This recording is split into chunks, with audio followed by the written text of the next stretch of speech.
జై తెలంగాణ, జై తెలంగాణ. ఒకసారి గట్టిగా అన్ని పిడికిలు లేవాల. జై తెలంగాణ.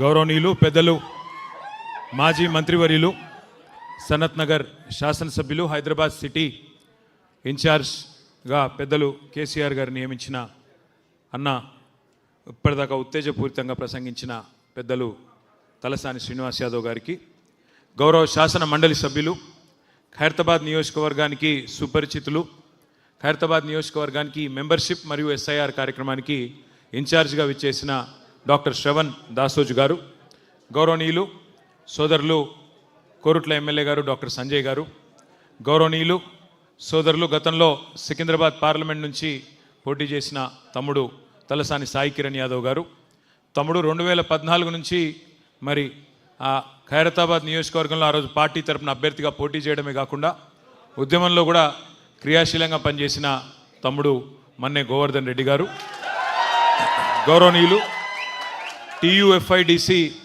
మాజీ అధ్యక్షులు సోదరులు శ్రీ విప్లవ్ గారు, గౌరవనీయులు మా మాజీ కార్పొరేటర్లు సోదరిమణి మన హేమలత బాబు యాదవ్ గారు, సోదరుడు ఇప్పుడు మాజీ కార్పొరేటర్ అనద్దేమో, మీరు మొన్ననే అయినారు కదా, తాజా మాజీ కార్పొరేటర్ తమ్ముడు వెంకటేష్ గారు, అట్లాగే మాజీ కార్పొరేటర్ తమ్ముడు మహేష్ యాదవ్ గారు.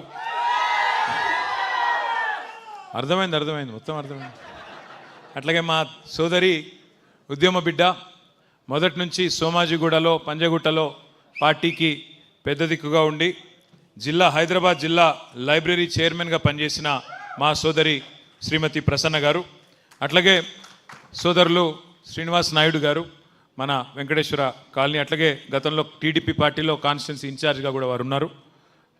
సోదరులు ఉద్యమకారులు, మరి పార్టీకి మొదటి నుంచి అండగా ఉన్న మా రామచంద్ర అన్నకు, తమ్ముడు విజయ్కి, అహ్మద్కి, జరా సబ్లో గుట్కి సలాంతో కర్లో యార్, నరసింహకు, జలాల్ భాయ్కి, అట్లాగే మా సారంగపాణికి, సారంగపాణి ఆడున్నాడు రాలేదా వెనుకకున్నాడా, ఆంజనేయులు గారికి, నాగరాజుకు, వెంకీకి, ఆనంద్కి, ఉమాకి, జ్యోతికి, మారెమ్మకి, మేఘనాకి, గజ్జల ఆనంద్కి, మధుకర్ యాదవ్కి, మా తమ్ముడు మధుకర్ యాదవ్ ఇక్కడ, మధుకర్ యాదవ్కి, శ్రీనివాస్ యాదవ్ గారికి, డాక్టర్ రాజు గారికి, బీఆర్ఎస్వి సోదరులందరికీ, ఇక నేను ఎవరో పేర్లు చెప్పలేదు, వాళ్ళందరూ మనసులో తిట్టుకోరి బయటికి తిట్టకోరి జరా పేరు పేరున అందరికీ కూడా నమస్కారాలు తెలియజేసుకుంటూ, అన్న నరసింహన్న పేరు చెప్పిన విష్ణన్న కూసో నీకు దండం పెడతా, కూర్చోరా బాయ్ కూర్చో. మా విష్ణన్నకు కూడా ప్రత్యేక నమస్కారం, గట్టిగా సపట్లు కొట్టురు బాయ్ విష్ణన్న. థ్యాంక్ యూ, అందరికీ నమస్కారం, పేరు పేరున అందరికీ హృదయపూర్వకంగా ధన్యవాదాలు. ఇది ఎట్లాంటి కాలం అంటే, ఇప్పుడు శ్రీనివాస్ యాదవ్ అన్న చాలా విషయాలు చాలా వివరంగా చెప్పిండు. ఇది ఎటువంటి టైం అంటే, ఇవాళ రేపు మన పిల్లగాళ్ళు ఎంత హుషారైపోయినంటే, ఇక్కడ కూర్చోరు ఆదరాబాయ్ కాడ నిలబడేది, ఇక్కడ కూర్చోరు, ఎందుకంత అవస్థ పడుతారు, ఎన్నుకున్న వాళ్ళు గనలబడది, మీతో బాధ ఇటు కూర్చోరు, కొంతమంది వచ్చి కూర్చోరు సపరేట్ ఇక్కడ కూర్చో. ఇది ఎటువంటి కాలం అంటే, ఇవాళ రేపు ఏదైనా సినిమాది ట్రైలర్ రిలీజ్ కాగానే మన వాళ్ళు చెప్పేస్తారు పిల్లలు హిట్ ఆఫ్ అట్టా అని, సినిమా ఇట్లా టీజర్ రిలీజ్ కాగానే చెప్తారు మన పుట్టగాళ్ళు అంత హుషారున్నారు. మరి సినిమా ట్రైలర్ చూడంగానే చెప్పేంత సత్తా ఉన్న తెలివితేటలున్న తెలంగాణకు మరి ఇంటర్వెల్ అయిపోయాయి రేవంత్ రెడ్డిది. 50% టైం అయిపోయిందా లేదా, ఇంటర్వెల్ ఒడిచిపోయింది సినిమాకు. ఇక శుభం కార్డు ఒకటే పడేది ఉన్నది, ఎలగొట్టేది ఉన్నది, అంతే ఏం లేదు. First half utter flop, first half disaster. 50% time అయిపోయింది, డిజాస్టర్. సింపుల్గా ఒకటే మాటలు చెప్పాలంటే, హైదరాబాదులో కొత్తగా ఒక్క ఇటుక కట్టలేదు, ఒక ఇల్లు పెట్టలేదు, ఒక ఇటుక పెట్టలేదు. కానీ ఎన్ని వడగొట్టిండు, కొన్ని వందల వేల ఇండ్లు మాత్రం హైడ్రా పేరు మీద ఇష్టం వచ్చినట్టు, శనివారం వచ్చింది ఆదివారం వచ్చిందంటే గరీబుల కొంపల మీద వడుడు, ఎక్కడికక్కడ ఇండ్లు గులగొట్టి దరిద్ర పేరు సంపాదించుకున్నాడు. ఇది ఒక్కటే చెప్పచ్చు, అన్నం ఉడికిందా లేదా అని చెప్పేందుకు మొత్తం కుండంతా ముట్టే అవసరం లేదు, కుండ లోపల చేయి పెట్టే అవసరం లేదు, చిన్న మెతుకు ముట్టుకుంటే చాలు ఉడికిందా లేదా తెలుస్తుంది. రేవంత్ రెడ్డి కాంగ్రెస్ ప్రభుత్వం ఎవల మనిషి అని చెప్పేందుకు అదొక్క ఉదాహరణ చాలు. అదే కేసీఆర్ గారు 2,50,000 మందికి గరీబోళ్ళకు తెలిసో తెలియకనో గవర్నమెంట్ జాగాలలో ఇల్లు కట్టుకుంటే 2,50,000 మందికి జీవో నంబర్ 58 కింద 59 కింద పట్టాలు ఇచ్చిన మహానాయకుడు మన నాయకుడు కేసీఆర్ గారు. అట్లాగే 1,00,000 డబల్ బెడ్రూమ్ ఇల్లు కట్టించిండు హైదరాబాద్లో. ఒక్కొక్క కాన్స్టిట్యున్సీకి 3,000 చొప్పున ఆల్రెడీ ఇచ్చినాం. ఇంకొక 1,000 ఇప్పుడు వీళ్ళు ఇస్తూ ఉన్నారు. మనం మొత్తం తయారు చేసి పెడితే వీళ్ళు ఆఖరికి సున్నం వేసి దానికి మేమే ఇచ్చినామని చెప్పుకునే బాపతోళ్ళు వీళ్ళు. పప్పు అంతా ఉడికినాక ఉప్పేసి మేమే కట్టినామని చెప్పుకుంటూ వీళ్ళు. నేను ఒకటే మాట ఇక్కడికి వచ్చిన మా ఆడబిడ్డలను మా అన్నదమ్ములను ఒకటే అడుగుతున్నా. आप सब लोग एक बात सोच के बोलो मेरे को.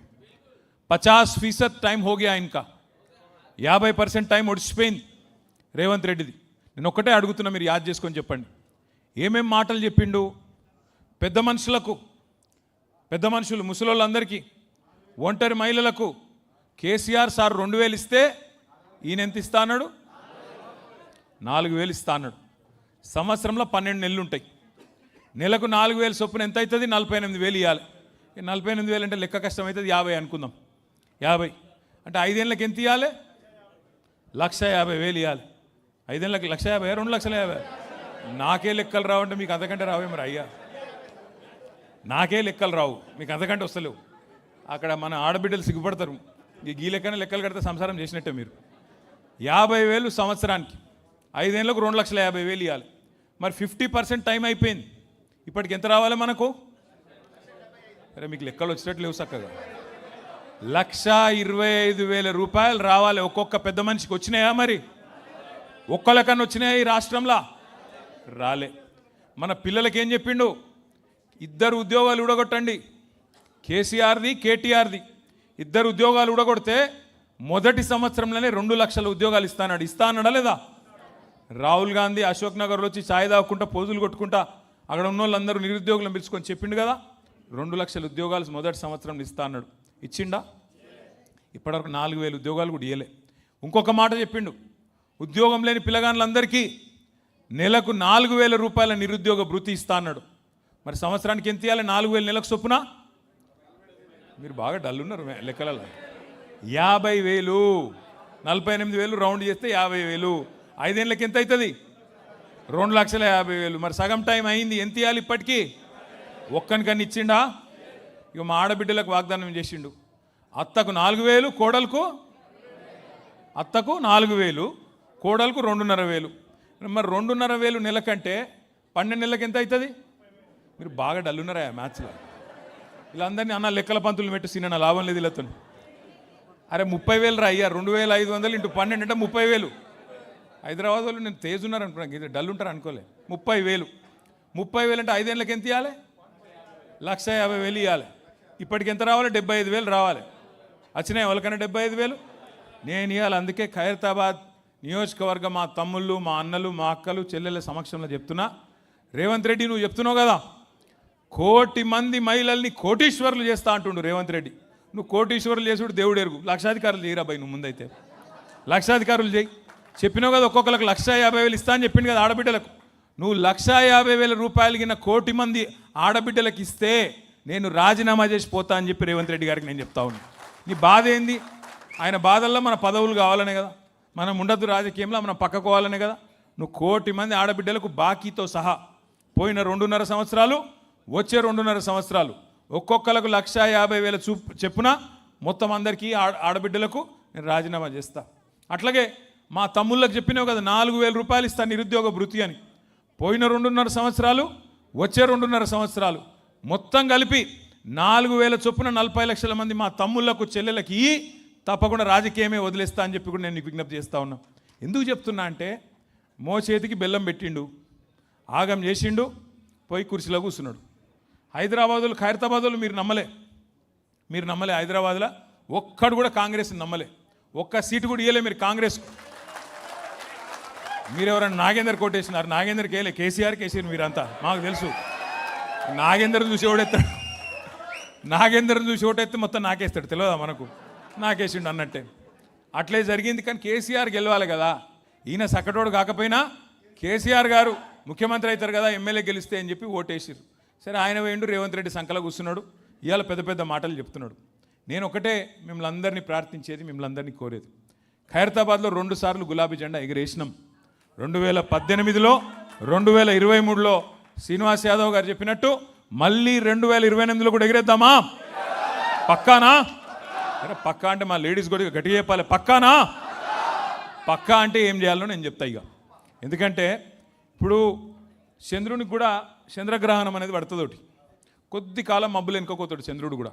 గట్లనే మన సార్ కూడా కేసీఆర్ గారు కూడా ప్రస్తుతం తాత్కాలికంగా మనం సార్ పక్కకు కూర్చున్నాడు, ఇక ఈయన నడుపుతున్నాడు పెద్ద మనిషి.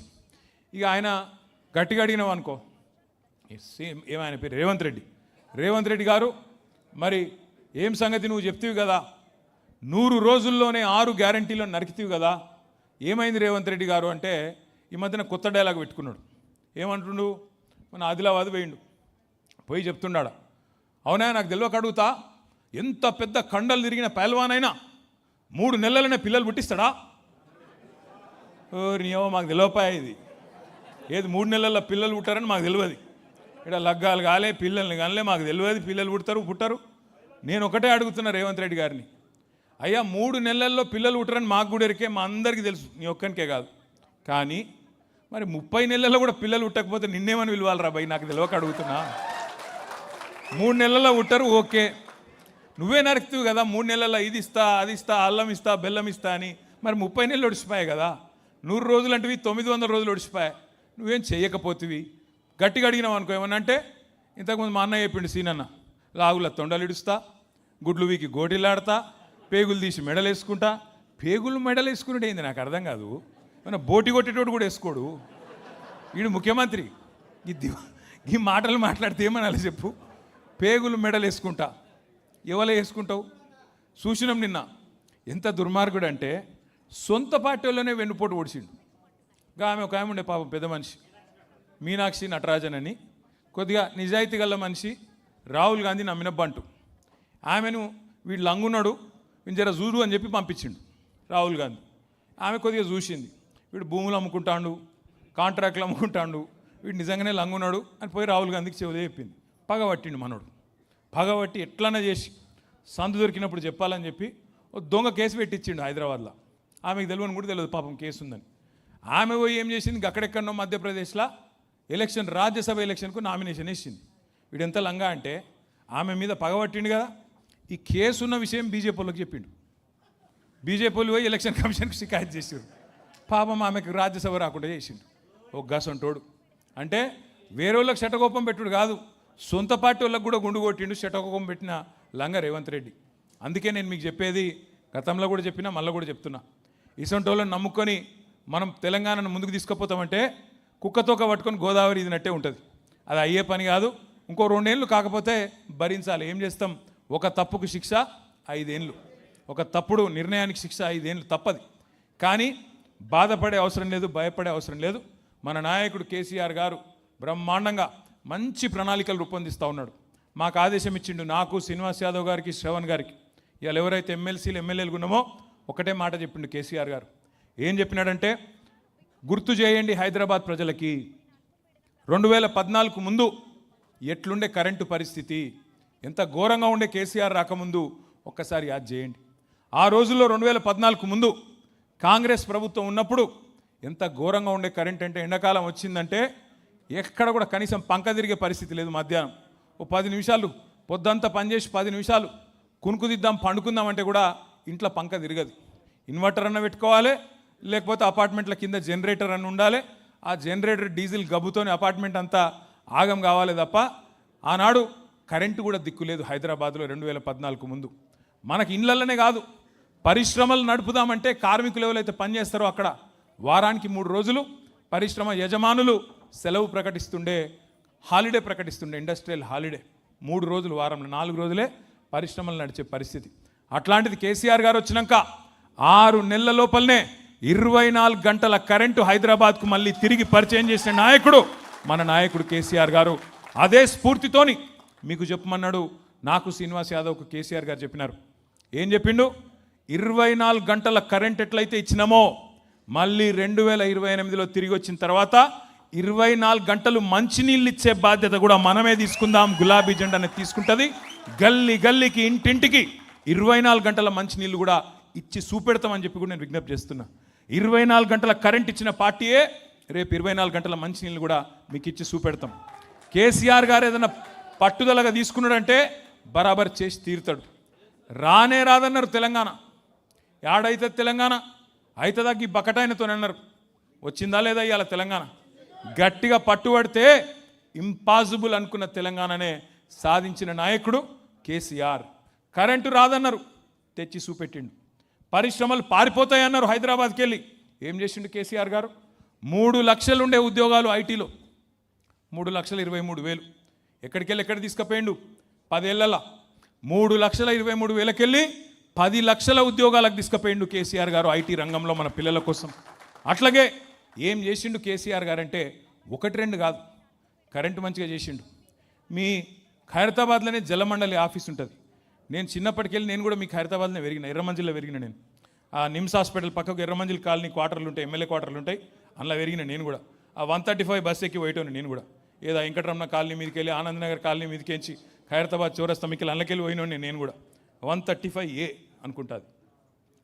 ఎందుకు చెప్తున్నా అంటే ఆ బస్సులో పోతుంటే ఖైరతాబాద్ HMWS ఆఫీస్ కాడికి వచ్చే వరకు ఎండాకాలం వచ్చిందంటే చాలు, కుండలు బిందెలు లొల్లులు, ట్రాఫిక్ జాము, ఆగమాగం.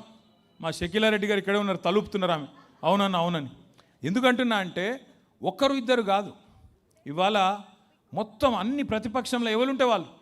కాంగ్రెస్ అధికారంలో ఉంటే టీడీపీ ధర్నాలు, టీడీపీ అధికారంలో ఉంటే కాంగ్రెస్ ధర్నాలు. జలమండలి ఆఫీస్ ముందు కుండలు బిందెలు, వాటర్ ట్యాంకర్ల కాడ లైన్లు. ఇది హైదరాబాద్ పరిస్థితి 2014 మున్పు. కానీ కేసీఆర్ గారు వచ్చినాక మంచినీళ్ళ వసతి మంచిగా చేసి గరీబోళ్లకు 20,000 లీటర్లు ఉచితంగా ఇచ్చిండా లేదా? 20,000 లీటర్లు. మనం ఉన్నప్పుడేమో 20,000 లీటర్లు ఫ్రీగా ఇచ్చినాం. ఇప్పుడు ఈయన వచ్చినాక 20,000 లేవు, అవి లేవు, అసలు నీళ్ళే ఎత్తలేవు. ట్యాంకర్లు ఎమ్మడం మళ్ళీ తిరిగే పరిస్థితి మళ్ళీ వచ్చింది. కనీసం మంచిగా చేసిన వాటిని కూడా కాపాడుకునే తెలివి లేదు ఈ కాంగ్రెస్ ప్రభుత్వానికి. కరెంటు చక్కగిస్తలేరు, మంచినీళ్ళు చక్కగిస్తలేరు. కేసీఆర్ గారి నాయకత్వంలో గరీబోళ్ళకు సౌలత్ ఉండాలని చెప్పి మనం రాకమునుపు స్వాతంత్రం వచ్చిన కాడ నుంచి మొన్నటి దాకా 2014 దాకా హైదరాబాద్లో పెద్ద దవాఖానా అంటే ఉస్మానియా కోవాలి, గాంధీ కోవాలి, లేదంటే మీకు హైదరాబాద్లో నిమ్స్. ఈ 3 ఏది కూడా కాంగ్రెస్ వాడు కట్టలే. 3 నిజాం కట్టినే. నిజాం నవాబు కట్టిండు అప్పట్లో. గాంధీ, ఉస్మానియా, నిమ్స్. వీళ్ళు 65 ఏళ్ళు పరిపాలించారు కానీ ఒక్క దవాఖానా కట్టలే. అదే కేసీఆర్ గారు 1 కాదు 2 కాదు 4 టిమ్స్ హాస్పిటల్ కట్టిండు. TIMS Telangana institute of medical sciences. 1 ఇక్కడనే సనత్ నగర్లో నేను మన సీనియర్ మొన్న పోయి చూసి వచ్చినాం. అది ఎంత అలీషాన్ ఉందంటే మీరు పరిశాన్ అవుతారు చూస్తే. ఇప్పుడు గిడ మన పార్టీ ఆఫీస్కి వచ్చేటప్పుడు ఈ మూల మీద ఎన్టీ రామారావు గారి శ్రీమతి పేరు మీద, బసవతారకం గారి పేరు మీద ఇక్కడ క్యాన్సర్ దవాఖాన ఉంటుంది. ఆ క్యాన్సర్ దవాఖాన కాడ చూస్తే బాధ అనిపిస్తుంది. లోపల పేషెంట్లు ఉంటారు, మొత్తం అలా అటెండెంట్లు అందరూ వాళ్ళ కోసం వచ్చిన వాళ్ళంతా రోడ్ల మీదే ఉంటారు. మా అమ్మ నాయన మేమందరం ఉండేది గాడిని గిదే పక్కనే మీ వెంకటేశ్వర కాలనీలో ఉంటాం. వాళ్ళు మా అమ్మ నాయన చూసేది ఎప్పుడు చూసారా, ఇది ఏంది రోడ్ల మీద వండుడేంది, ఈ ఫుట్పాత్ల మీద ఉండుడేంది అని బాధతోని ఒకరోజు బాలకృష్ణ గారు వస్తే ఆ క్యాన్సర్ హాస్పిటల్కి ఏదో ట్యాక్స్ రిలీఫ్ కావాలని వచ్చిండు బాలకృష్ణ గారు. కేసీఆర్ గారే చెప్పి తమ్ముడు నువ్వు కట్టు, వాడు ఉండేటోళ్ళకు కూడా ధర్మశాలలు కట్టు అని చెప్పి జాగిప్పించి బ్రహ్మాండంగా ధర్మశాలలు కూడా కట్టించడమే కాకుండా అక్కడ కట్టించడే కాదు, ఇలా కొత్తగా కట్టిన టిమ్స్ హాస్పిటల్లో 1000 పడకల ఆసుపత్రి, ఒక్కొక్కటి 1000 పడకలతో పాటు అక్కడ ఉండే అటెండెంట్స్ కోసం కూడా 200 బెడ్లు సపరేట్గా ధర్మశాల కట్టించిన నాయకుడు కేసీఆర్ గారు. ఎంత ఆలోచన ఉండాలి ఒక ముఖ్యమంత్రికి, ఎంత సోయి ఉండాలి. అట్లా రోడ్ల మీద ఉండుడేంది, పాపం వాళ్ళు ముందే అవస్థలు ఉన్నారు అని చెప్పి బాధతో కట్టించిండు. అదొక్కటే కాదు, మీ బస్తీలల్లా మీరు ఆడుకోబోయే అవసరం లేకుండా, ప్రైవేటుల కాడికి పోయి ఆగమయ్యే అవసరం లేకుండా డాక్టర్ల కాడికి బస్తీ దవాఖానాలు 350 బస్తీ దవాఖానాలు పెట్టిండు కేసీఆర్. మీకు చిన్న చిన్న ప్రాబ్లమ్స్ ఉంటాయి, అవుతాయి, సర్దులు అవుతాయి, దగ్గులు అవుతాయి, జ్వరం వస్తుంది, రాదా వస్తాయి. వచ్చినప్పుడు మళ్ళీ ఏదో డాక్టర్ కాడ పోయి 200 రూపాయలు 300 రూపాయలు మీరు కట్టుకునే అవసరం లేకుండా బస్తీ దవాఖానాలు పెట్టించి 350 బస్తీ దవాఖానాలు పెట్టించిన నాయకుడు కేసీఆర్. హైదరాబాద్లో వైద్యం కోసం పెద్ద దవాఖానాలు అయితే టిమ్సు, చిన్నగా 350 బస్తీ దవాఖానాలు. ఆఖరికి కార్మికుల కోసం, గరీబోళ్ళ కోసం యాడనో పనికోతారు, అందరు టిఫిన్ డబ్బాలు పట్టుకుపోయే సౌలత్ ఉండదు. పొద్దున లేచి వంటలు వండరాదు, కొంతమంది 4 లేచి పోతారు. వాళ్ళకి తిండికి ఆకలికి ఇబ్బంది అవుతుందని చెప్పి 5 రూపాయల అన్నపూర్ణ సెంటర్లు ఎన్ని పెట్టిండు కేసీఆర్ గారు. జానారెడ్డి గారు కూడా పోయి తిన్నాడు రోజు. జానారెడ్డి గారు కూడా పోయి తిన్నాడు ఎట్లున్నది తిండి అని చెప్పి. అరే జోర్దార్ ఉందా కేసీఆర్ గారు, మంచిగా పెట్టినావు, 5 రూపాయలకి అన్నపూర్ణ భోజనం పెట్టినావు అని చెప్పి మెచ్చుకున్నాడు జానారెడ్డి గారు. ఇక్కడ ఎవరైనా 5 రూపాయల భోజనం వాళ్ళు ఉన్నారా? నేను కూడా తిన్నారా భయ్, జోర్దార్ ఉంటుంది, హరే రామ హరే కృష్ణలు చేస్తారు. ఎందుకు చెప్తున్నా అంటే ఒక మనసున్న ముఖ్యమంత్రి ఉంటే, గరీబోళ్ళ మీద ప్రేమ ఉన్నోడు ఉంటే గట్లుంటుంది. రేవంత్ రెడ్డి వచ్చిండు, మనం అన్నపూర్ణ అని పెడితిమి. అన్నపూర్ణ మా అమ్మ పేరా, మా చెల్లె పేరా, నా భార్య పేరా? అన్నపూర్ణ అంటే దేవత. రేవంత్ రెడ్డి రాగానే ఏం చేసిండు? అన్నపూర్ణ పేరెత్తేసి ఇందిరామ్మనట. ఏమన్నా తెలివి ఉందా ఆయనకు? దేవుని పేరు కూడా తీసేస్తారు ఆయన, అక్కడ అమ్మవారి పేరు. ఇక వీనికి ఛాన్స్ ఇస్తే అంతే, జూబ్లీస్లో పెద్దమ్మ తల్లి పేరు కూడా మారుతాడేం పాడు. అది గట్లున్నాడు మరి దివానగాడు. నేను ఏమంటున్నా అంటే ఇక ఈయనను భరించుడు ఇంకొక 2 ఏళ్ళు తప్పది. ఇక గింతే. ఇక మా అన్నయ్య యాద్ చేస్తుండు వెంకటేశ్వర రెడ్డి. ఇక ఎవడన్నా ఇప్పుడు నేను నాకు తెలియక అడుగుతా, నాయకుడు నీకు ఎవరు ఆదర్శం రాబాయ్ అంటే ఒక గాంధీ ఆదర్శం అంటాడు, ఒకడు అంబేద్కర్ ఆదర్శం అంటాడు, ఒకడు లేకపోతే ఎన్టీ రామారావు అంటాడు, ఒకడు కేసీఆర్ అంటాడు. కానీ నాకు రావణాసురుడు ఆదర్శం అంటాడు. ఎవడన్నా చూసినారా మీరు? ఇప్పుడు రాముడు ఆదర్శం అంటారు, కానీ రావణాసురుడు ఈయన గట్లనే. ఈయనకు వచ్చిరాని బట్లర్ ఇంగ్లీష్లా హిట్లర్ నాకు ఆదర్శం అన్నాడు. నీకు హిట్లర్ ఎవడో నీకు ఎరికేనా అసలు? వాడు ఎన్ని లక్షల మందిని చంపిండో తెలుసా నీకు? హైడ్రా అనట హిట్లర్ ఫేవరెట్ పదమట. హైడ్రా అనేది ఒక హంతక ముఠ.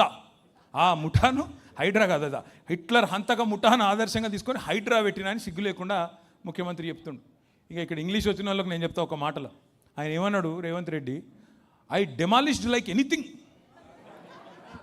ఎవడన్నా కూలగొట్టి సిగ్గు లేకుండా చెప్పుకుంటాడు, నాకు అర్థం కాదు. ఐ డెమాలిష్డ్ లైక్ ఎనీథింగ్ అట.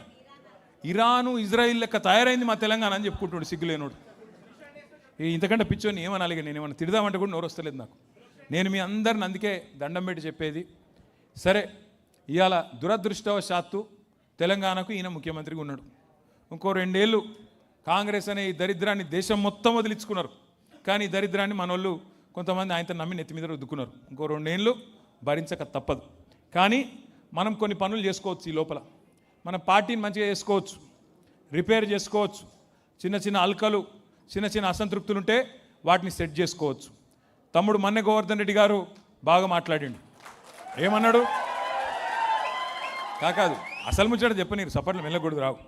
మంచిగానే చెప్పిండు. ఏం చెప్పిండు? మనం ఓట్లేసి గెలిపించిన ఎమ్మెల్యే లంగాలలో కలిసిపోయిండు అని చెప్పిండు దానం నాగేందర్. చెప్పిండా? మరి మీరేం చెప్తారు? ఖైరతాబాద్ వాళ్ళు ఆయన లంగాలలో కలిసిపోయిండు. మీరు మొత్తం కలిపితే 2,50,000 ఓట్లు మీ నియోజకవర్గంలో. ఎంత? 3 లక్షల. సరే 3 లక్షలు అనుకో. బూతులు ఎన్ని? 245. 245 బూత్లు, 3 లక్షల ఓట్లు, 2,90,000 ఓట్లు. అంటే ఎన్ని ఇండ్లు ఉంటాయి ఖైరతాబాద్లో? 1,00,000 ఇండ్లు ఉంటాయా? ఇంటికి 3 అనుకో, అంతే కదా? ఇంటికి 4 ఉంటారా? సరే 75,000 ఇండ్లు, 75,000 అంతే కదా? 6 డివిజన్లు, 75,000 ఇండ్లు, 3 లక్షల ఓట్లు. అంటే డివిజన్కి ఎన్ని ఇండ్లు? 15,000 ఇండ్లు ఉంటాయి. 12 నుంచి 15,000. మరి నేను అడుగుతున్నా మా సోదరులను, జర్ర లొలిపెట్టే కక్క, జర్ర ఈయనొక్క మాటకి ఇదొక్కటి మనసుకి ఎక్కించుకో. ఎమ్మెల్యే మీరు గెలిపించిన ఎమ్మెల్యే వేయండు, కాంగ్రెస్లో వచ్చిండు, ఆయనకి ఏం ఆశ చూపెట్టినో పోయిండు.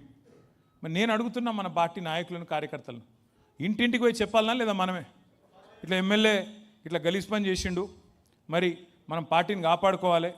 12,000 ఇండ్లు ఒక్కొక్క డివిజన్, 12,000 గడపలు ఎక్కాలి, దిగాలి. ఒక్కొక్క ఇంట్లో 3 లేదా 4 ఉంటారు. 36,000 నుంచి 50,000 మంది ఉంటారు. మీరు ఇప్పటి నుంచి మనం అనుకుంటే, ఇప్పటి నుంచి గట్టిగా తగులుకుంటే, ఎందుకంటే మీకు తెలుసు, నాకు తెలుసు, ఎమ్మెల్యేగా ఇక్కడ పోటీ చేసిండు, గెలిచిండు.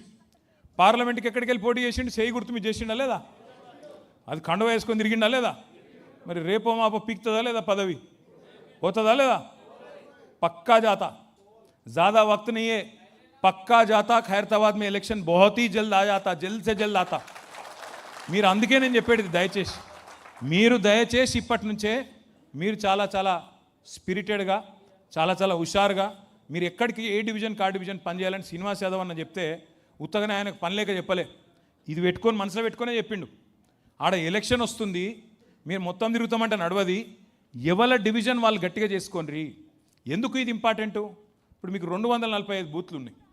మీరు ఏ బూత్ కా బూత్, శ్రవణ్ గారు ఒక మాట అన్నాడు, కాన్స్టిట్యున్సీకి ఎమ్మెల్యే ఎట్లనో బూత్కు బిఎల్ఏ అట్లా అన్నాడు. మరి ఏ బూత్ వాళ్ళు ఆ బూత్లో అట్లే అనుకున్నారు అనుకో. కేసీఆర్ ముఖ్యమంత్రి కావాలి, ఖైరతాబాద్ మీద గులాబీ జెండా ఎగరాలంటే నా బూత్ కాడికి నేను మెజారిటీ ఇస్తా బై, నాకు వేరే బూత్ అవసరం లేదు, నా బూత్లో నేను మెజారిటీ ఇస్తాను. ఎక్కడోళ్ళు అక్కడ మీరు నేను కేసీఆర్ అనుకొని తిరిగిరనుకో, కాదా పని? 1000 ఓట్లు బూత్కు, 1000 ఓట్లు అంటే 300 ఇండ్లు, 300 ఇండ్లు మీరు సవాల్గా తీసుకొని తిరిగి ఆ ఇండ్లకు పోయి ఎస్ఐఆర్ కార్యక్రమం కానీ మెంబర్షిప్ కార్యక్రమం కానీ గట్టిగా చేసినాం అనుకో, రేపు వచ్చే ఎలక్షన్ గెలవామా మనం? కాంగ్రెస్ వాళ్ళు లంగతనం చెప్పుకుంటూ తిరిగితే సీనన్న చెప్పినట్టు 5 నిమిషాలు ఎత్తిమినానుగా కూర్చొని ముచ్చట పెట్టి, అక్క నీకు ఇది వచ్చిందా, కేసీఆర్ ఉన్నప్పుడు కేసీఆర్ కిట్ వచ్చింది, ఇప్పుడు వస్తుందా అక్క అంటే ఏం చెప్తుంది? వస్తలేదు వీడు బంద్ చేసిన అని చెప్పది. అక్క నీకు రంజాన్ తోఫా వచ్చిందా అని అడిగినావు అనుకో, ఆపా ఆరా క్యా రంజాన్ తోఫా అని అడిగినావు అనుకో, ఇంటికి పోయి క్యా బోల్తే గాలియా దేతే, అరే క్యా ఉనో కాసే ఆయే జీనో. బతుకమ్మ చీర వచ్చిందా లేదా అక్క అని అడిగితే చెప్పరా మనోళ్ళు? వచ్చిందా అక్క బతుకమ్మ చీర? బతుకమ్మ చీర బంధు, కేసీఆర్ కిట్ బంధు, బస్తీ దవాఖానా బంధు, పిల్లలకు బడిలో బ్రేక్ఫాస్ట్ బంధు, వీళ్ళు వచ్చినాక మొత్తం వ్యాపారాలే బంద్ అయిపోయినాయి. ఇవన్నీ నువ్వు అవి కూర్చొని ముచ్చట పెడితే ఆటోమేటిక్గా ముచ్చట వెళ్తుంది, అందరు మంచిగా మాట్లాడతారు. ఇవాళ పంట కోతకొచ్చింది, కోసుకునే తెలివి ఉందా లేదా అనేది మన చేతుల్లోనే ఉంది. అందుకే బిఎల్ఏలుగా నియమించబడ్డ వాళ్ళు, ఇక్కడ బిఎల్ఏలు ఎవరెవరు ఒకసారి చేయలేవటారు? బూత్ లెవెల్ ఏజెంట్లు, 245 బూత్లకు ఏజెంట్లు ఎవరో నియమించబడ్డారో ఒక్కసారి అందరు చేతులు ఎత్తండి. Thank you. మీరందరితో నా ప్రార్థన ఏంటంటే, కొంతమంది శ్రవణ్ గారు, కొంతమందికి ఇన్ఫర్మేషన్ ఇంకా సరిగ్గా ఉన్నట్లేదు, వాళ్ళు బూత్ లెవెల్ ఏజెంట్లు అపాయింట్ అయింది కూడా తెలిసినట్లేదు. కాబట్టి వాళ్ళని దయచేసి వార్డుల వారిగా వెంకటేష్ గారు, మా సోదరుడు మహేష్ యాదవ్ గారు, విప్లవ్ గారు, అట్లాగే శ్రీనివాస్ నాయుడు గారు, గోవర్ధన్ రెడ్డి గారు, హేమలత గారు, ప్రసన్న గారు, ఇంకా మిగతా నాయకులు షకీల గారు, ఇంకా అందరూ మేఘన గారు, అందరూ ఒక్కరు వీలు వాళ్ళని, గోసుల శ్రీనివాస్ యాదవ్ గారు, పేరు పేరున అందరితో నా ప్రార్థన. విష్ణు గారు ఒక్కరు కాదు, మా నాయకులు, మా ఉద్యమకారులు ఉన్నారు, డివిజన్ల వారీగా అధ్యక్షులు ఉన్నారు, అందరితో నా ప్రార్థన. మీరు గిన్న కరెక్ట్గా అనుకుంటే, మీరు ఖైరతాబాద్ వాళ్ళు పోయి సోమాజిగూడలో రాజకీయం చేసేదేం లేదు, సోమాజిగూడలో వచ్చి బంజారాయిల్స్ రాజకీయం చేసేదేం లేదు, బంజారాయిల్స్ వాళ్ళు పోయి జూబ్లీహిల్స్ రాజకీయం చేసేదేం లేదు. ఎవల బూతు ఎవల డివిజన్ వాళ్ళు చూసుకొని నా బూత్ కాడికి, నా డివిజన్ కాడికి నేను మెజారిటీ ఇస్తాను మీరు అనుకుంటే, పార్టీకి మీరు చేసే అతిపెద్ద పని గది. ఇక నేను అంతటా తిరుగుతా, నేను రాష్ట్ర నాయకుని, నేను జాతీయ నాయకుని, అంతర్జాతీయ నాయకుని, నీకు అంతగానం ఉంటే తర్వాత డొనాల్డ్ ట్రంప్తో కూడా కొట్లాడదు, ఓకే. కానీ ఇప్పుడైతే మొదలకి ఇది గెలువు, మొదలు ఎస్ఐఆర్ చేయి, మెంబర్షిప్ చేయి, నీ డివిజన్ గెలువు, కార్పొరేటర్ గెలువు, అటెన్కి ఆటోమేటిక్గా ఉప ఎన్నిక వస్తుంది, గులాబీ జెండా ఎగురుతుంది, మళ్ళీ ఖైరతాబాద్లో బీఆర్ఎస్ ఎమ్మెల్యే మళ్ళీ వచ్చి కూర్చుంటాడు. ఇంతకంటే నేల విడిచి సాము చేయకండి. ఇది ఇడిచిపెట్టి నేను ఇంకేదో చేస్తా, నేను పక్కకు పోయి జూబ్లీహిల్స్లో పని చేస్తా, యువతల పోయి సనత్ నగర్లో ఏలు పెడతా, నీకెందుకయా? నాకు అర్థం కాదు. గాడు ఉండు, ఉన్న కాడనే చక్రం తిప్పు. ఈ ఒక్క మాట మీకు ఈ ఎస్ఐఆర్ గురించి నేను చెప్పాలి. ఒకసారి అందరు ఇక్కడ చూడాలి దయచేసి. हमारे बहन भी यहाँ पे काफ़ी सारे बहन हैं, आप तमाम बहनों से भाइयों से मैं गुजारिश करता हूँ, एसआईआर बहुत ख़ास चीज़ है, इसके बारे में ज़रा गौर करिए, ध्यान दीजिए, सुनिए, समझिए, और जिसको नहीं समझ आता उसको समझाने की भी कोशिश आप ज़रूर करिए. एसआईआर जो है, एसआईआर అనేది ఇది మొదటిసారి అయితలేదు. ఎస్ఐఆర్ అంటే స్పెషల్ ఇంటెన్సివ్ రివిజన్. ఇక సింపుల్ భాషలో చెప్పాలంటే మీకు ఎక్కువ తక్కువ కన్ఫ్యూజ్ చేయకుండా, ప్రతి సంవత్సరం మనం మన ఇంట్లో ఎవరన్నా 18 ఏళ్ళు నిండితే వాళ్ళకు కొత్తగా ఓట్లు రాపియచ్చు, ఎవరైనా చచ్చిపోతే ఓట్లు తీసేపిస్తాం. జనవరి 1కి ఎప్పుడైనా సరే ఎవరికైనా 18 ఏళ్ళు నిండితే తహసీల్దార్ ఆఫీస్కి పోయి లేకపోతే జిహెచ్ఎంసీ ఆఫీస్కి పోయి చిన్నగాడ ఒక దరఖాస్తు ఇస్తే రాస్తారు ఓటు. ఎస్ఐఆర్ ఏంటిది మరి కొత్తగా? దీనిలో ప్రత్యేకత ఏంటిది అంటే, భారత రాజ్యాంగ నిర్మాత డాక్టర్ బాబాసాహెబ్ అంబేద్కర్ గారు చాలా తెలివైన వాడు, దార్శనికుడు, ముందు చూపు ఉన్నాడు. ఆయన స్వాతంత్రం వచ్చిన కొత్తలో నెహ్రూ గారు, గాంధీ గారు, ఇంకా పెద్దలు మౌలానా అబుల్ కలాం ఆజాద్ గారు, ఇంకా మిగతా పెద్దలు అందరూ కూర్చొని, ఈ పెద్ద మనిషి అంబేద్కర్ సాబ్ అయితే బాగా చేస్తాడు, ఈయన దేశం మరి కొత్తగా స్వతంత్రం వచ్చింది, ఎటు దిక్కు పోవాలి, ఎట్లా నడవాలి, ఏం కానూన్ ఉండాలి, ఏం కాయిదా ఉండాలి అని ఆలోచన చేసి अंबेडकर साहब को वो काम सौंपे, क्या कॉन्स्टिट्यूशन लिखने का और एक कानून लिखने का काम जो है अंबेडकर साहब को सौंप दिए. అంబేద్కర్ గారు ఎంత గొప్పోడంటే మీకు తెలవాలి, చాలా దేశాలల్లో మొదళ్ళు వాళ్ళకి స్వాతంత్రం రాగానే మహిళలకు ఓటు హక్కు ఇయ్యలే. 100-200 ఏళ్ళు కొట్లాడితే మహిళలకు అటెన్కా ఓటు హక్కు ఇచ్చింది. కానీ మన దేశంలో మహిళలు, ఏ ఒక్క మహిళ పోరాటం చేసే అవసరం లేకుండా మొట్టమొదటి ఎలక్షన్లోనే ఓటు హక్కు కల్పించిన మహానుభావుడు డాక్టర్ బాబాసాహెబ్ అంబేద్కర్. ఈ దేశంలో ఒక అంబానీకి ఏ ఓటు ఉందో ఆ ఓటుకి ఎంత విలువ ఉందో గరీబ్ ఆయనకు కూడా గదే ఓటు, గదే విలువ ఉంది. గది భారతదేశంలోని ప్రజాస్వామ్యం యొక్క గొప్పతనం, అది భారత రాజ్యాంగం యొక్క గొప్పతనం. అది బాబాసాహెబ్ అంబేద్కర్ మనకు అందించిన ఒక వరం. అందుకే మన కేసీఆర్ గారు 125 అడుగుల అంబేద్కర్ విగ్రహం పెట్టడమే కాదు, మన సెక్రటేరియట్కి కూడా, అంత అందంగా ఉన్న సెక్రటేరియట్ కూడా అద్భుతంగా బాబాసాహెబ్ స్ఫూర్తి ఉండాలని చెప్పి డాక్టర్ బాబాసాహెబ్ అంబేద్కర్ సచివాలయం అని చెప్పి పేరు పెట్టిండు. ఆ అంబేద్కర్ రాసిన రాజ్యాంగంలోనే ఒక మాట రాసిండు, ఏమని? ప్రతి 10 ఏళ్ళకు ఒకసారి జనగణన జరగాలి. జనాభా ఎంత పెరిగిందో లెక్కలు తీయాలి. ఎవరు బతుకున్నారు, ఎంత పెరిగింది, ఎవరు చచ్చిపోయినరు, అప్డేట్ చేయాలి ప్రతి 10 ఏళ్ళకు ఒకసారి అని పెట్టిండు. దాంతోపాటు ఓటర్ లిస్టు కూడా ఎప్పటికప్పుడు జల్లెడ పట్టాలి, ఎప్పటికప్పుడు చక్కగా చేసుకోవాలి అనే మాట చెప్పిండు. లేకపోతే అందులో లంగతనం ఉంటే ప్రజాస్వామ్య స్ఫూర్తి దెబ్బతింటుంది. దొంగ ఓట్లుంటే ఆ దొంగ ఓట్లతో ఎమ్మెల్యేలు అయితే మళ్ళీ రేపటి రోజున మొత్తం ప్రజాస్వామ్య పునాదులకే ఇబ్బంది అని చెప్పి ఈ ఎస్ఐఆర్ అనే కార్యక్రమాన్ని కూడా ఆలోచనతోనే పెట్టిండ్రు. ఎస్ఐఆర్ భారతదేశంలో మొదటిసారి జరుగుతలేదు. Next slide. భారతదేశంలో ఎస్ఐఆర్ ఇప్పటి వరకు 13 సార్లు జరిగింది. ఈసారి 14వ ఇప్పుడు జరగబోతా ఉంది. पिछली बार कब हुआ एसआईआर? 2002 में हुआ. 2002 में पिछली बार हुआ, पर तब उसके बाद एसआईआर नहीं हुआ. पर उसके बाद जो है every year voter list update होते रहता. ప్రతి సంవత్సరం ఓటర్ లిస్ట్ అప్డేట్ అయితేనే ఉన్నది. కానీ ఎస్ఐఆర్ అనేది మాత్రం అప్పుడు జరిగింది. ఎస్ఐఆర్కు రెగ్యులర్గా జరిగే ఓటర్ లిస్ట్కు తేడా ఏమిటిది అంటే, ఎస్ఐఆర్లోనేమో అధికారులు మన ఇంటికి వస్తారు. ఓటర్ లిస్ట్ ఎప్పటికప్పుడు అప్డేట్ చేసుకునేదేమో మనం పోయి చేసుకోవాలి, మనం దఫ్తర్కి పోయి మనం చేసుకోవాలి.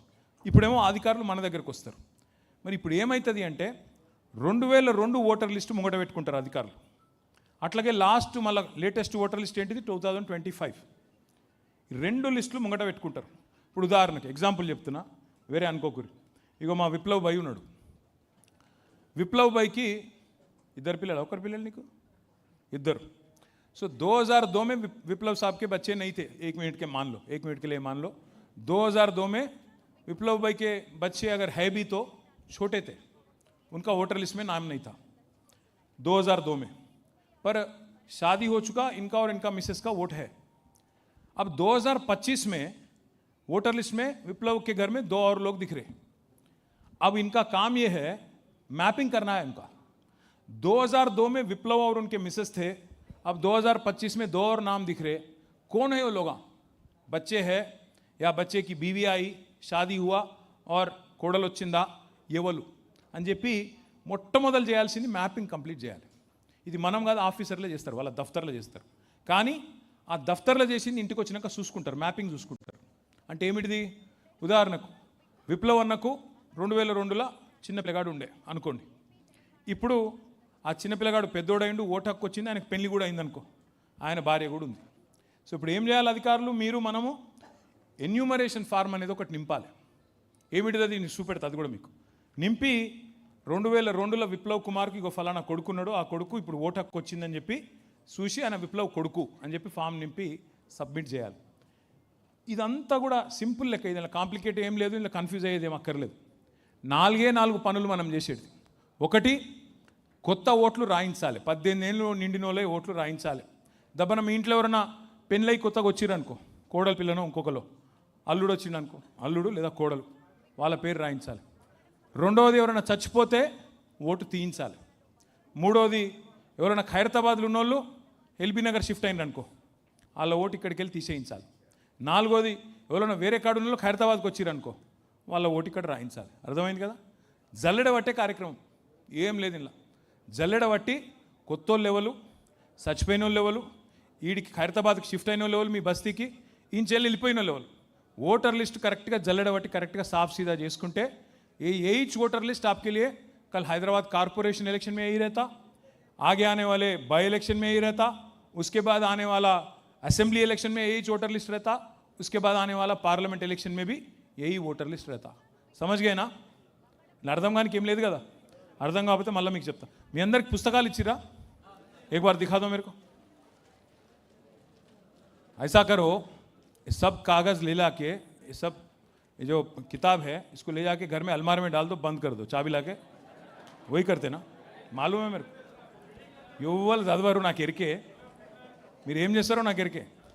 చదువురి భయ్ జరా, ఇది చాలా ఇంపార్టెంట్. ఎందుకంటే ఒక్క దొంగ ఓటు ఇప్పుడు అప్పుడప్పుడు ఎలక్షన్లలో ఒక్క ఓటుతో ఓడిపోతాం, ఎంత బాధ ఉంటుంది. जुबली हिल्स में क्या हुआ, चोर वोट से नहीं जीते लोग कांग्रेस वाले. तो वैसा अगर नहीं होना बोले तो खैरताबाद में हमारे को होशियार रहना है. Next slide. ఇక్కడ ఒక్క నిమిషం ఈ డేట్లు చూసుకోండి. ఇంటింటికి ఆఫీసర్లు వస్తారని నేను చెప్పిన. ఆఫీసర్లు ఎవరు? మీ అంగన్వాడీ టీచర్లు, మీ మెప్మా రిసోర్స్ పర్సన్లు వాళ్ళు వస్తారు. ఎప్పటి నుంచి వస్తారు? 25 जून 25 जून से 24 जुलाई तक आते, 1 महीने तक आपके घर आते. अब अपन क्या करना फिर बूथ लेवल एजेंट, उनके साथ साथ अपन भी घर घर जाना. घर घर बोल तो कितने घर आ जाना, ఒక నెలలా మీరు తిరిగేది మొత్తం 1000 ఓట్లు మీ బూత్లో. 1000 ఓట్లు అంటే 300 ఇండ్లు. రోజుకు తిరిగేది 10 ఇండ్లు. నెలకు 300 ఇండ్లు, రోజుకు 10-12 ఇండ్లు. అంతే, ఎక్కువ కాదు. అంటే రోజుల 2 గంటలు నేను అడిగేది, అంతకంటే ఎక్కువ కాదు. 2 घंटा आपका जो है कीमती वक्त इस काम के लिए देना. इंटिंटिक बोवाले 1 महीने में BLO के साथ साथ आप भी जाना अपने पार्टी की तरफ से. जाके अगर कहीं कुछ गलतियां हो रहे तो उनको बताना, साहब इन्हों वोटर नहीं है, आप लेडी का वोट इसमें डाल रहे हैं आप बोल के दिखाना. मैं आपको आगे भी दिखाता हूँ. ఇది అయిపోయినాక 24 జూలై तक हो जाता. 31 జూలై 31 జూలై నాడు డ్రాఫ్ట్ ఓటర్ లిస్ట్ పబ్లిష్ చేస్తారు. అగో గిది మీ బూత్ల లిస్టు, గిది మీ కాలనీ లిస్ట్, గిది మీ డివిజన్ లిస్టు, ఓటర్ లిస్ట్ ఇది అని పబ్లిష్ చేస్తారు. మనకు నెల రోజులు టైం ఉంటుంది. 31 జూలై నుంచి 30 ఆగస్టు దాకా మన అబ్జెక్షన్లు చెప్పడానికి ఫామ్ 6, ఫామ్ 7, ఫామ్ 8 3 ఫామ్లు ఉంటాయి. అందరికి ఇచ్చిర్రా ఫామ్ 6, ఫామ్ 7, ఫామ్ 8? అవి చూసుకోండి, జర చదవండి, పడేయకండి. అవి నింపాల్సి ఉంటుంది అబ్జెక్షన్లలో. కొత్త ఓట్లు రాయించనికే, తీయించనికే, షిఫ్టింగ్ ఓట్లు ఉంటే వాటిని చేయించనికే అవి నింపాలి. ఎవరికైనా అనుమానం అంటే శ్రవణ్ దాసోజ్ గారు ఉంటారు మీకు, అట్లాగే మన డివిజన్ నాయకులు అందరూ ఉన్నారు, మీకు వాళ్ళు గైడెన్స్ ఇస్తారు. 1 మంత్ వరకు మనం అబ్జెక్షన్ చెప్పచ్చు. 1 మంత్ మనం అబ్జెక్షన్ చెప్పినాక ఎలక్షన్ కమిషన్ కూడా 1 మంత్ టైం ఉంటుంది. ఏది అబ్జెక్షన్ల మీద వాళ్ళు కూడా దాన్ని పరిష్కారం చేయడానికి. वो काम सब सितंबर के एंड तक हो जाता. फाइनल लिस्ट जो है అక్టోబర్ 1 గాంధీ జయంతికి ఒక్క రోజు ముందు 1 అక్టోబర్ రోజు ఫైనల్ లిస్ట్ పబ్లిష్ అవుతుంది. ఇది ఎందుకు ఇంపార్టెంట్ అంటే రేపు మీరు కార్పొరేటర్ కొట్లాడాలని షోకున్నోళ్ళు ఉన్నారు. ఇప్పటి నుంచి ఓట్లు చక్కగా చేసుకుంటే, లిస్ట్ చక్కగా ఉండేటట్టు చూసుకుంటే, एक डर है हमारे बहनों में भाइयों में. क्या है वो डर? ये है వీళ్ళు బీజేపీ వాళ్ళకు పడనోళ్ళ ఓట్లకు తీసేస్తురట అని భయం ఉంది. బీజేపీ వాళ్ళకి ఎవరైతే ఓట్లు పడాయి అనుకుంటుర్రో వాళ్ళ ఓట్లు తీసేస్తారట అని భయం ఉంది. వెస్ట్ బెంగాల్ మే అవి మమతా దీదీ హార్గే, అక్కడ 95 లక్షల ఓట్లు తీసేసారు. మమతా ఓడిపోయింది ఎంత? 42-43 లక్షలతో ఓడిపోయింది. ఒక 27 లక్షల మంది ఓటర్లు వెస్ట్ బెంగాల్లో ఈరోజు కూడా కొట్లాడుతున్నారు, అరే మాకు ఓటు హక్కు ఇవ్వాలే. కోట్లలో ఉన్నది ఇంకా కేసు, కానీ ఓడిపోయింది. ఎలక్షన్ అయిపోయింది, ఇంటికి పోయేటోడు ఇంటికి పోయాడు, కుర్చీలో కూర్చుంటాడు కుర్చీలో కూర్చున్నాడు. అందుకే చేతులు కాలినాక ఆకులు పట్టుకోవద్దు, ముందే చూసుకోవాలి. అందుకే మనం ఇదంతా కూడా మాట్లాడుకుంటున్నాం. అట్లాగే బీహార్లో 65 లక్షల ఓట్లు తీసేసారు. లేకపోతే అక్కడ అందరూ అనుకున్నారు లాలూ ప్రసాద్ యాదవ్ పార్టీ గెలుస్తుందని, కానీ ఓడిపోయింది. మళ్ళీ బీజేపీ గెలిచింది, 65 లక్షల ఓట్లు తీసేసిర్రు. ఆడ కూడా అట్లే జరిగింది. మరి తెలంగాణలో అట్లా జరగద్దు, మళ్ళీ కేసీఆర్ రావాలి అనుకుందామా లేదా?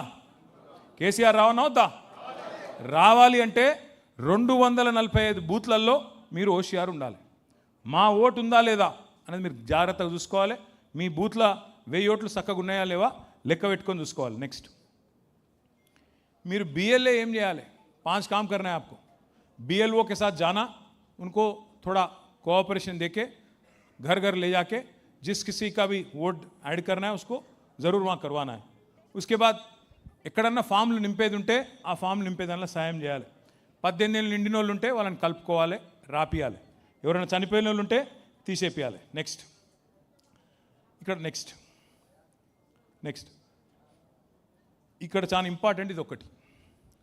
हैदराबाद में जब भी इलेक्शन होता, अब हाल ही में जुबली हिल्स का इलेक्शन हुआ, वहाँ बोलने के लिए 4 लाख वोटां थे, पर हम लोग आज गए वहाँ पे घर घर.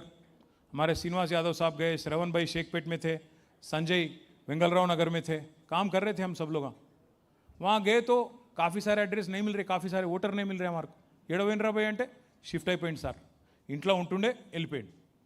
అట్లా దగ్గర దగ్గర పేరుకు చెప్పుకోనికి 4 లక్షల ఓట్లు ఉండే, కానీ చూస్తే నికరంగా చూస్తే 2,60,000-2,70,000 ఓట్ల కంటే ఎక్కువ లేవు.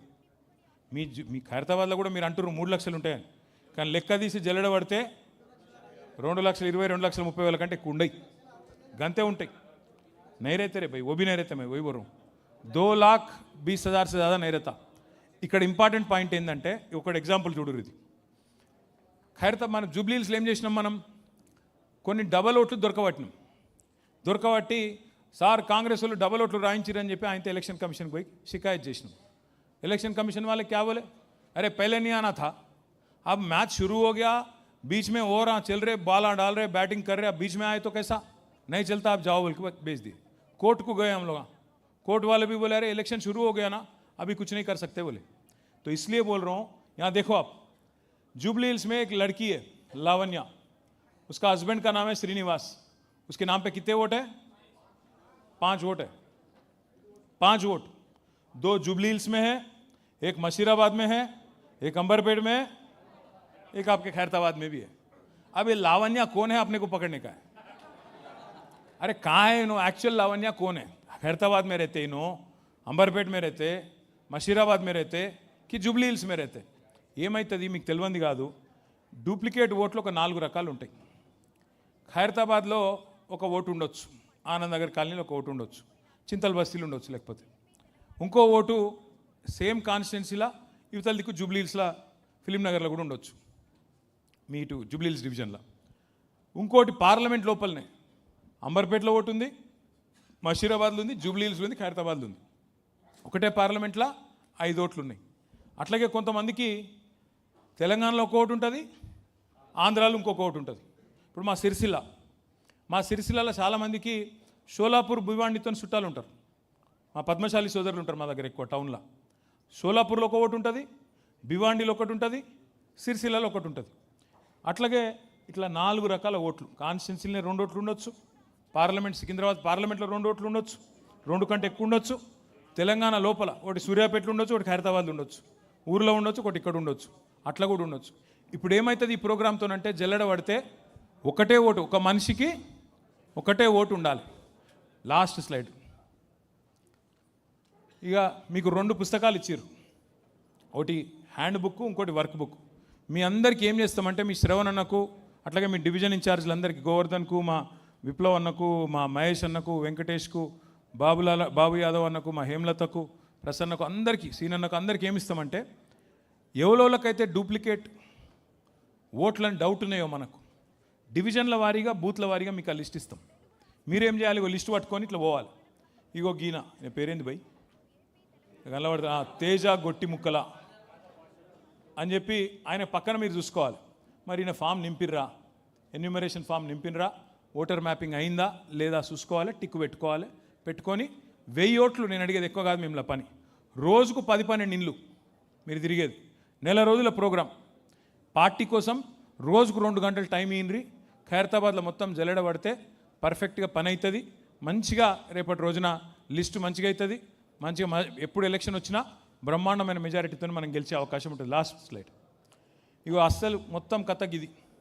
శ్రీనివాస్ యాదవ్ అన్న చెప్పిండు, శ్రవణ్ అన్న చెప్పిండు, నేను కూడా గదే చెప్తున్నా. ఒక్కొక్క ఓటు విలువైంది, ఒక్కొక్క బూత్ విలువైంది. మేరా బూత్ మజ్బూత్ అన్నాడు మా శ్రవణ్ అన్న. బూత్ గట్టిగా ఉంటే జీత్ నిశ్చిత్ అన్నాడు. ఒక గది కావాలి. కేసీఆర్ సార్ ముఖ్యమంత్రి కావాలంటే ఓ 4 డైలాగులు కొడితే కాదు. కేసీఆర్ సార్ ముఖ్యమంత్రి కావాలంటే ఖైరతాబాద్లో ఎమ్మెల్యే గెలవాలి. ఖైరతాబాద్లో ఎమ్మెల్యే గెలవాలంటే మీరు బూత్లో మెజారిటీ తేవాలి. అది లేకుండా మనం అట్లనే గాలిలో మాట్లాడుకుంటూ పోతే నడవదు. అందుకే దయచేసి మిమ్మల్ని అందరినీ కోరేది, మీ అందరినీ ప్రార్థించేది, బీజేపీ పరిస్థితి మంచిగా లేదు, కాంగ్రెస్ పరిస్థితి